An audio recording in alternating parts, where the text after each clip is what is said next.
ba wani mahaluki a duniya wanda zai iya baka kwaba kowace irin kariya idan ba Allah ba. Sannan kuma suke gaya musu cewa idan babu haɗin kai a duniyar musulunci to tafiya idan ta tafiya cin kashin da za a yi wa al'ummar musulmi a duniya ya wuce abin da ake tunani. Kuma mu ma saƙon da muke aikawa idan aka duba body language in Iranians da su shugabanni jagororin addini suna faɗa cewa matukar babu haɗin kai a tsakanin musulun umma ko da akwai bambanci na ra'ayi. Tunda kin ga idan aka kalli wani abu su kansu Iran sun fahimci wani abu guda ɗaya daga lokacin da aka fara wannan yaƙi sun ga yadda duniyar musulunci ta yadda cewa musulunci ake yaƙa ba maganar wai wata ɗariƙa ko shi'a da ake magana Iran tana bin wani tafarki a wannan ba shi ne ya shafe ka ba abinda za ka ɗauka a nan gurin ya gaskata abinda muka sha faɗa. Na yi kotun ɗin scholars da yawa waɗanda suke da ilimi waɗanda suka yi rubuce-rubuce a cikin jaridun Yahudawa da wasu gaggan Yahudawa akan yadda suka yi rubuce-rubuce akan cewa su musulunci suke yaƙa a matsayin musulunci as an institution akan matsayin wata hukuma. Babu ruwansu da wata ɗariƙa, babu ruwansu da shi'ite, babu ruwansu da sunni, babu ruwansu da duk wani abu da zaka kira su musulunci suke yaƙa as an institution kuma suka gaya wa duniya. Shi yasa wannan abin da ya ba hukuntan Iran mamaki a lokacin da aka yi wannan kisan killa na Ayatollah Ali Khamenei, takaicin da duniya ta nuna da wafatin da ya da hanyar da aka zubar da jini wajen amfani da brute force wato karfi irin na cin zali aka halaka da shi Ayatollah Ali Khamenei. Wannan yana nuna wa duniya cewa sakon da suke aika ba ma maganar diplomasiya ba ce, magana ce ta Muslim Brotherhood a yadda muka fahimce su cewa yan uwa musulmi ba mu da yan uwa da wuce mu illa musulmi. Yan uwanmu jingina da kafadin kasashe na Yahudu da Nasara ba zai kai mu ko ina a nan duniya a rayuwar mu ta yanzu, gobe ma ba zai kai mu ko ina ba idan muka koma ga Allah subhanahu wataala. A dunkule sakon kenan, saboda wannan yana nuna cewa waɗanda suke ganin cewa yau a duniya sun jingina da kasashen yammacin duniya da Amerika za ta kawo musu dauki da duk wani abu da suke tunani da kare kujerunsu na iko. Sakon da aka aika irin su kasar Saudiya kenan, su fa gane cewa ba wani abu da zai iya kawo maka kariya face abin da ubangiji ya kawo maka. In za su dunkule a karkashin umbrella daya, a karkashin inuwa guda ɗaya, su yadda musulunci ne, babu wani abu da za ka iya yage musulunci a cikin zuciyar mutumin da ya yi kalmata shahada a matsayinsa na musulmi. Ba za ka iya canza masa imani ba. Wannan suna faɗa ne cewa su dubi yadda girman imani yake ga mai imani, su dubi girman addini ga mai addini, addinin kuma addinin Islam, addinin musulunci. To kin ga sako ne wanda kusan duk bai ɗaya aka aika sakon, ya rage wa kuma waɗanda suka ji sakon su fahimci sakon, su ci sakon, su yi aiki da sakon kamar yadda sakon ya zo musu dije. Na to kuma ƙari a cikin abubuwan da muka yi la'akari da shi shine a cikin ita wannan shi wannan taron jana'iza da aka yi an ga 3 daga cikin 'ya'yan shi marigayen fitowarsu ta farko tun bayan da aka fara wannan yaƙi bayan kashe mahaifinsu a cikin wannan yaƙi da aka yi na Iran. Sai dai kuma shi magajin wannan fitowa cikin yanayi mai kyau da ban sha'awa kan ƙara wa mutum kwarjini da kima. Shaji kujerarsa Mujtaba Kabari bai fito a cikin ita wannan jana'iza ba, bai halarci jana'izar ba. Nan ma wani karatu ne wanda ban sani ba mai Iran take nufi. To gaskiya kamar yadda na bibiyi wasu daga cikin kafofin yada labarai na yankin gabas ta tsakiya da waɗanda na gani na Middle East na Europe da America, wato kusan abubuwa ne da suke da alaƙa da wato kare natija ta shi sabon shugaban spiritual leader a yanzu da kuma batun maganar tsaro. Saboda watakila kamar yadda wasu jaridu suka buga, akwai bayanan sirri na bayan fage da suka bayyana cewa ana tsammanin akwai wata kullalliya da ake gudu wadda ta kama da yi wa security threat wato barazanar tsaro a lokacin da ake bikin. Shi yasa aiki in kika duba za ki ga security din is watertight, wato tsaron yana da girman gaske kuma an yi haka ne kamar yadda na gani har daga wasu daga cikin jaridun middle east din ma da yawansu a cikin daren jiya da shekaran jiya da suka nuna cewa rashin fitowar sabeda yana da alaka da tsaro, wato a tabbatar da cewa akwai cikakken safety na supreme leader din, saboda ita Iran ba ta daukar chance ta ce a bari cewa burkon su kai narkashi, su ma kuma akwai bincike da suke ta bangaren tsaro nasu da intelligence agencies din su na gudun irin waɗannan abubuwan da zai iya faruwa, saboda ba wani abu bane na mamaki duba da yadda wasu kasashe wanda ake rigingimu da su irin su Isra'ila din da Amurka ba san menene niyyar su ba a wajen to gudun kada a taking chance kamar yadda labaran suka nuna akai wa shi Ayatollah Mujtaba Khamenei wata irin kware-kware wato kariya ta tabbatar da lafiyarsa da sabci dinsa. Galibi dai banda wannan babu wani abu da suka bayar daga kafofin yada labarai na conventional media da suka wuce matsaloli tsaro aka duba kwarai da gaske. Tashi kenan. Yanzu ganin yadda yakin yi dule kuma ita Iran take kokarin nuna wa duniya, domin daya daga cikin babban sakon da su mahukuntan Iran suke fitarwa shine cewar suna so su daɗa shelantarwa da duniya cewar ko kusa ko alama ba a kai ga gabar da ake tunanin za a karya musu gwiwa ga kokarin su na tabbatar da kare martaba kasarsu da kuma aƙidar da suka tsaya akai. Kwarai da gaske to kuma dama ai abubuwa ne da yawa waɗanda suke da ilimi irin na sanin yaƙi na aƙida. Kullum nakan kafa hujja da abin da irin su Ayman al-Zawahiri suke faɗa, wanda na hannun damar Osama bin Laden ne, shine second in command, shine na biyu. Akwai lokacin da yake gaya wa duniya sanda aka gana da shi a wata hira da aka yi da shi a jaridar Washington Post bayan an kashe Osama bin Laden, yake cewa yaƙin aƙida yaƙi ne mai wahalar ga ƙarshen sa da su da waɗanda suke da aƙida. Kuma idan aka duba aƙida a manufofi irin na Iran ta nuna kanta, saboda tun daga lokacin da suka yi juyin hali na shekara ta 1979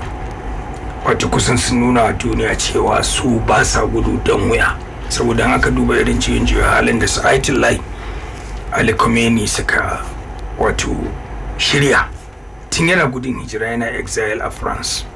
a daidai lokacin da kasashen duniya suka yi suka nuna cewa gwamnatin sarki na karshe Mohammed Shah Reza Pahlavi ta ce gwamnati, kuma an aka duba za a ga irin raunin da ake wa Iran tun shekara ta 1953 lokacin shugaba Muhammad Musaddiq, a lokacin da ya kokarin mallakarwa da 'yan kasan Iran dukiyar kasar Iran, man Iran ta zama hannun 'yan kasa. Amerika ta shigo ta ce ba za ta sabo bindiga aro, aka yi da za a yi sai da aka yi amfani da hukumar leƙen asirin ƙasa ta CIA, aka sai wasu daga cikin manya-manyan shugabannin rundunar mayakan Iran aka ɗora su a payroll ɗin CIA ana biyan su albashi, sai da suka ga ƙarshen gwamnatin Hashi Muhammad Musaddiq aka kafa sarki Shadi shekara 27 yana mulki a kujerarsa ta dawo su sun biyo wani zamani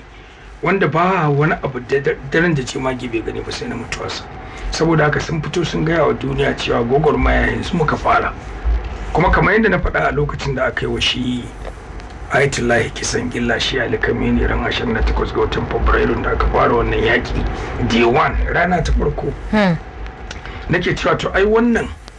idan Amerika da kasashen yammacin duniya suna tunanin kashe Khamenei shine zai kawo regime change, sauya gwamnati, a dawo da gwamnati irin ta sarki Shah na ƙarshe last Shah biyar na ce to sun yi kuskure. Na kuma yi kirarin cewa in ka ga yau an wayi gari an samu lagon Iran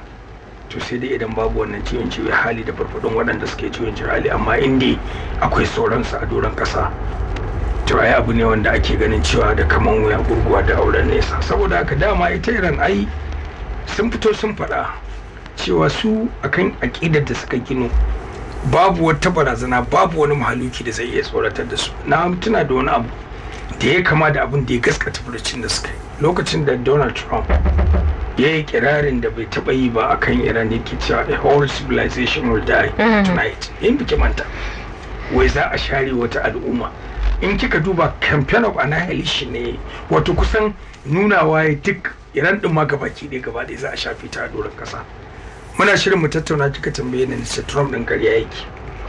yace kuma daga nan zuwa ƙarshen wa'adin da ya bayar na cewa Amerika da Isra'ila za su share Iran daga doron kasa, na ce zai iya canja ra'ayi dan shi guli-guli ne ko ina gaba ne. Kuma 'yan sa'o'i kaɗan, wajen 48 hours to the deadline, kafin ana deadline wa'adin zai kare, sai ga Donald Trump ya yi amai ya lashe, ya ce wannan abu an canja shi.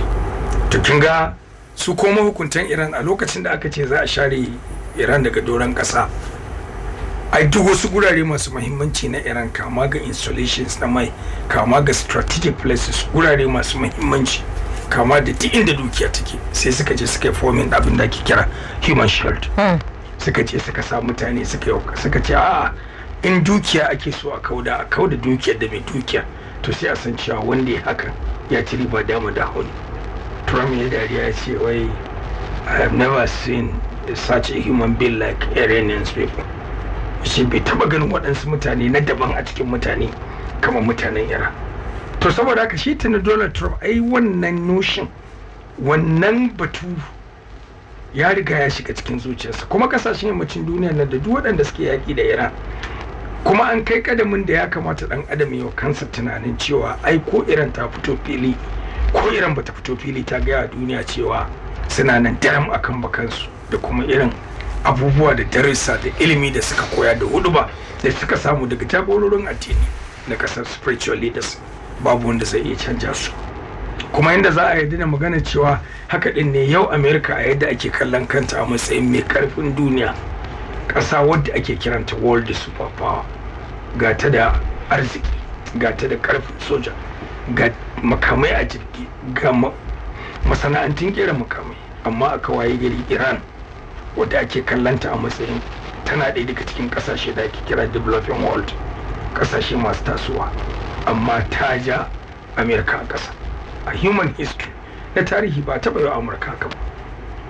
Kuma waɗannan wasu abubuwa ne da suke nuna cewa zamani ya zo da idan mutane suna da aƙida, suna da abin da ake kira sheer resilience,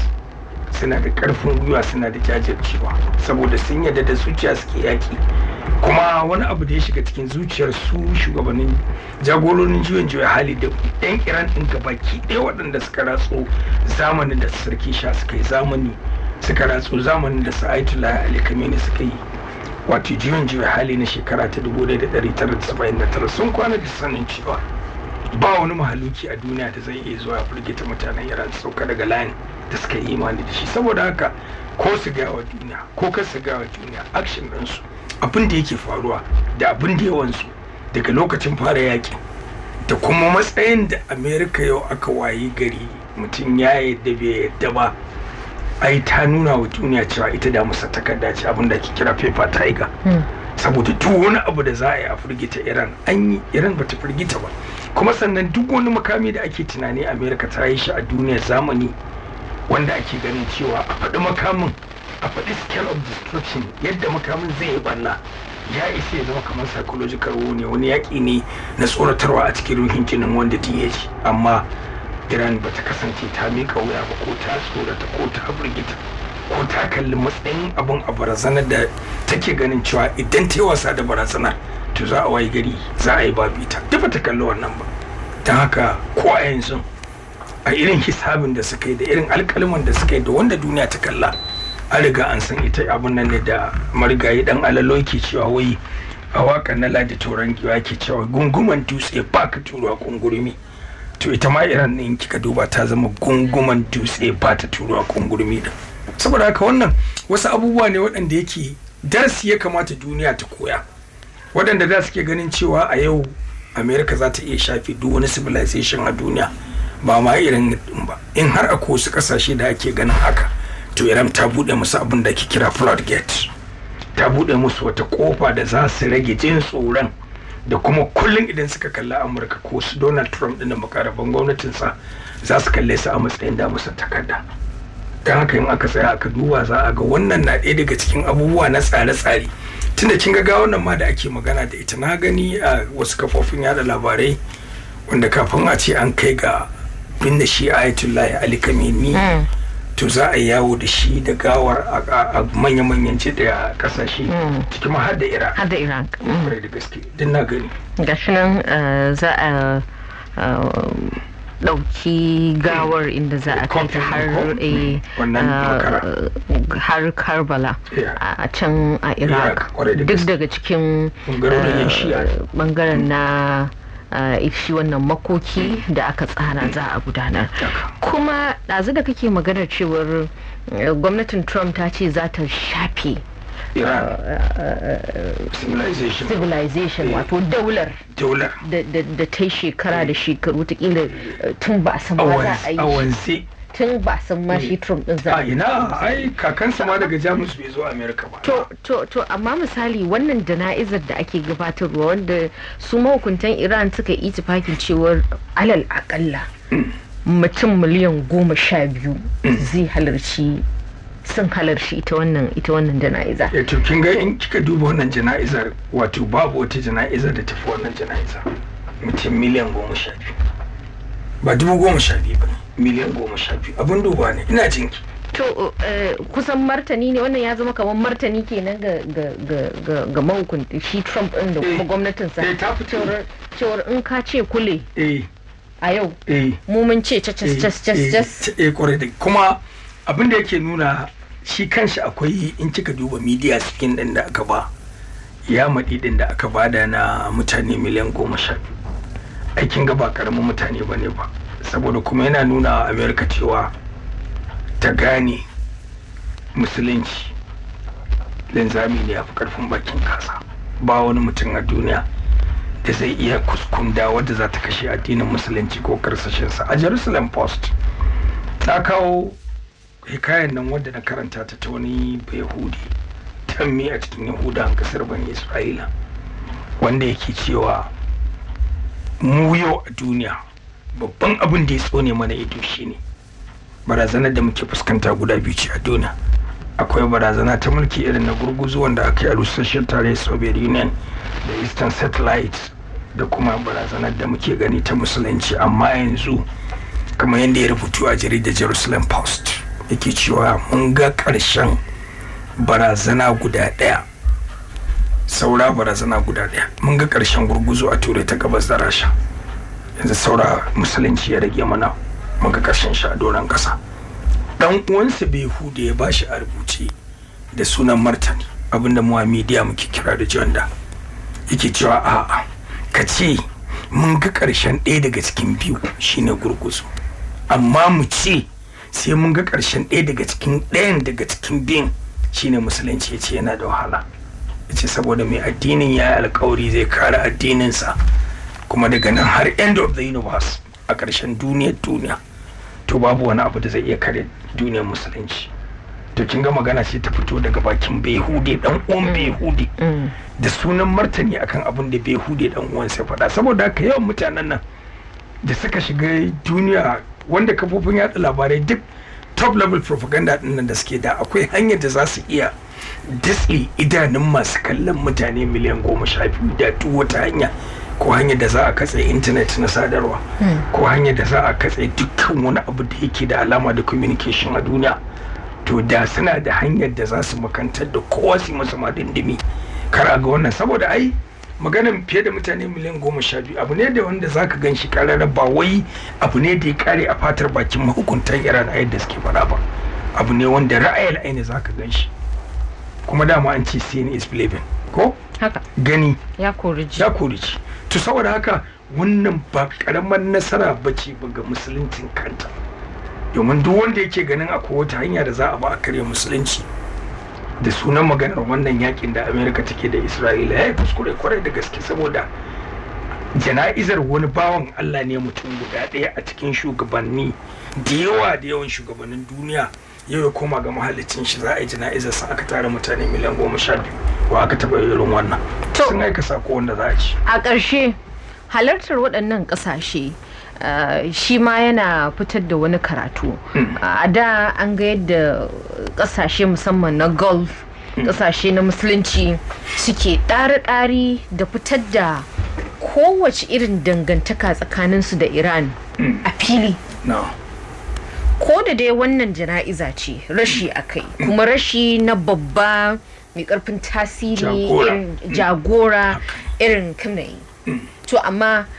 ana ganin cewar yakin da Isra'ila da Amurka suka sababta shi a Iran ya sauya akalar abubuwa da yawa musamman a gabas ta tsakiya.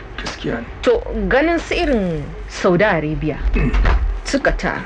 su Oman, su Kuwait, su Turkiya, su Pakistan da sauransu dai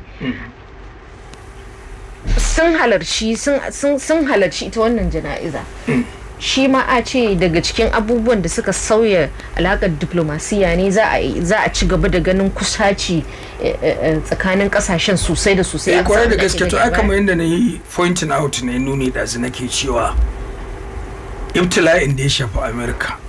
wato kusan ba karamin ibtila'i ba ne ba wanda kuma ya fito da Iran da duniya ya ba ta fuska mai ban mamaki ta kowace irin fuska ta diplomasiya musamman kuma ya sa kasashe da yawa na duniya sun gane su Iran liberators ne su masu kwata yanci ne saboda a yadda tsarin yake nuna fadan da ake da Iran tamkar fada ne na wasu kasashen da ba za su iya tanka Amurka ba ake musu fadan by proxy kin sa akwai fadan da ba za ka iya tunkarar wani wanda kake ganin kwanjinsa ya fi karfin naka ka tunkare shi gaba da gaba amma sai wani mai kwancin shi kuma ya tare shi ce taho mu gama in ka isa shi wancan yana daga gefe yana jin daɗi a zuciyarsa an yi masa yakin da shi ba zai iya ba. Iran ta shiga wa kasashe da yawa kenan yaki. Kwarai da gaske haka yake saboda duk wanda ya yaki ne a cikin zuciyarsa cewa daga yau Amurka ta daina tsorata shi to gaskiyar magana ai da Iran da aka nemi a gwamza ko aka gwamza da ita an ta faɗi wanwar an kasa gane makomar Iran din to sai sauran kasashe da suke shakkun irin abin da Iran ta ce to dama shikenan daga na gaba ake ganin sarrafa ruwa. Iran da take wata gigiwa tana ganin cewa wai ita isasshiya ce a duniya tana da makami masu linzami tana da shugabanni jagorori tana da wani program na nukiliya da take kan hanyar karkare mallakarsa to ga yadda Amerika ta jata a ƙasa da ba a yi hakan ba kuma sai aka dawo ake kallon Amurka da dungun kunya na koma bayan ita kuma a matsayinta ta ƙasa mai karfin gaske a duniya ta kasa da ƙasar da ake ganin tana cikin ƙasashen matan suwa wanda ake kira developing world. Wannan shine message ne ji. To ai shikenan. Za mu ci gaba da bibiyar waɗannan batutuwa kuma mu ga ya abubuwa za su ci gaba da kasancewa. A yanzu dai babban abin da ita Iran ta rika a matsayin kusan wukar kugu abin kan da garki gare ta ba makamin nukiliya bane. Makami ne na kusurwar rike agarar mashigar Hormuz a hannunta karkashin ikonta wanda kuma masana suke ganin kamar kwatankwacin ta mallaki makamin nukiliya ne. Kwarai da gaske cewa abin da ake gani ai ba wani abu ne ba ita Hormuz nan da ake magana wani mashigin ruwa ne na duniya wanda kasuwanci kashi kusan 20 ko 25 na man da ake dako daga kasashe zuwa kasashe kusan ita take accounting for wannan international waterway kuma muhallin shahid din anan bottom line din abinda ake nufi anan gurin shine in dai har akwai wata kasa da ta blocking din interest din America yau a duniyar ruwa da kasuwancin ruwa da bukatun mai da ake safararsa a cikin ruwa to gaskiyar magana kasar nan dole a cira mata hula ko a cira mata tuta ta ci kwallo kamar da Bahaushe ke faɗa saboda haka sai Hormuz din kamar yadda na sha faɗa a cikin wannan shirin ta zama alƙaƙai ta zama albatros ɗin America kuma dama irin waɗannan abubuwan ne ake gani da kaman ba zai yi babu wata irin barazana da Trump bai fara ba ko a kwanakin baya ya ce a nan cikin wani dare da aka shiga yake cewa a daren gobe ne a daren ranar ne dai yake cewa za mu kai wa Iran mummunan harin da ba a taba kai mata irin ta a duniya shi ma wannan ɗin bai yi ba saboda haka duk wani kuma abin da Trump bai gane ba ai zarge kansa yake da igiya da sassari za mu yi kaza za mu yi kaza za mu yi wa Iran kaza za mu kai farmaki da ba a taba kai wata kasa farmaki a duniya ba daga baya sai ce ya janye wa'adin natijar amurka da maida ta da masa takarda ne yake so gaskatawa iran da kasashe na duniya, ko kuma wace irin objective yake so, wace irin bukata yake so ya cimma. kin ga an samu strategic lapses, an samu matsaloli diwa na bukatun america kai tsaye, wanda a diplomasiyar duniya ta fito da clear definition na yadda ta fassara irin yadda tsarin zai tafi. Saboda haka wannan wani abu ne wanda yake ita iran ko yanzu ma akan tambaye mu abuwa kafi gani a cikin kasashen nan tsakanin isra'ila da america da iran wanda za ka iya kiran shi mai nasara. na ce ayin akwai abin da ya fi mai nasara in ka kira iran ba san zuciya kai ba, mai amfani da alkalma irin na hankali. yau kasar da take da makamin kare dangi, yau kasar da take da duk wani makami, tana magana, tana boston, tana da bunker buster fighters, jirage irin na yakin nan da suke huda gidan kasa. a yakin kwana 12 Trump ya kare yin wata karya, high profile karya, wanda yake cewa duk wani makami na kare dangi wanda iran take tunanin ta mallake shi ko sinadaran hada makamin, yau jiragen mu waɗanda suke nutsuwa ƙarƙashin ƙasa sun je sun lalata dukkan wani sinadari na mallakar makamin kare dangi mai alaka da rich uranium, kamar yadda shi Trump yake faɗa, mun lalata shi. sai gashi kuma a wannan yakin wanda aka fara shi 28 ga watan Fabrairu da muke magana na wannan shekara, sai gashi an waye gari an kai jallin da kuma Trump din a cikin yarjejeniyar amincewa da a tsage ta wuta, sai fito yana cewa ai ba za mu daina kai hare-hare ba har sai mahukuntan iran sun yadda sun lalata sinadaran hada makamin kare dage. paradox din anan aka san a tunani irin na mai hankali da maganar Trump ta yakin kwana 12 da kai Trump ɗin ka gaya wa duniya cikin fuska da annashuwa euphoria yadda ka ji daɗi ka ce ku lalata dukkan wani sinadari na kera makaman kare dangi na iran. yanzu kuma da Trump ya sake mai ara koma baya, yana gaya wa duniya ba za a mutunta yarjejeniyar tsagaita wutar wannan yakin ba har sai iran ta yadda ta miƙa su hannu ma da hannu. to ina abin da aka lalata shi hannu zai iya ɗauko shi kuma miƙa hannun mai claiming ɗin an lalata. kai mai amfani da hankali Khadija mai yabbata, sai mu gane wallan waɗannan ƙasashe dabaru ne wanda suka ɗora akan propaganda na yaɗa labarin kanzon kurege, dabaru ne wanda america ta goge akan disinformation na rashin yadda za a rufe tunanin duniya ba su san abin da ake ciki ba, bayanai ne wanda suka ɗora akan misinformation na yadda za a baka labarin yadda ba haka ya kamata ya kasance ba. duk ƙaryar magana shine america ta faɗi ba nau'i ce ta ai shi kenan. masu sauraro kuna tare da mu kai tsaye a mita 93.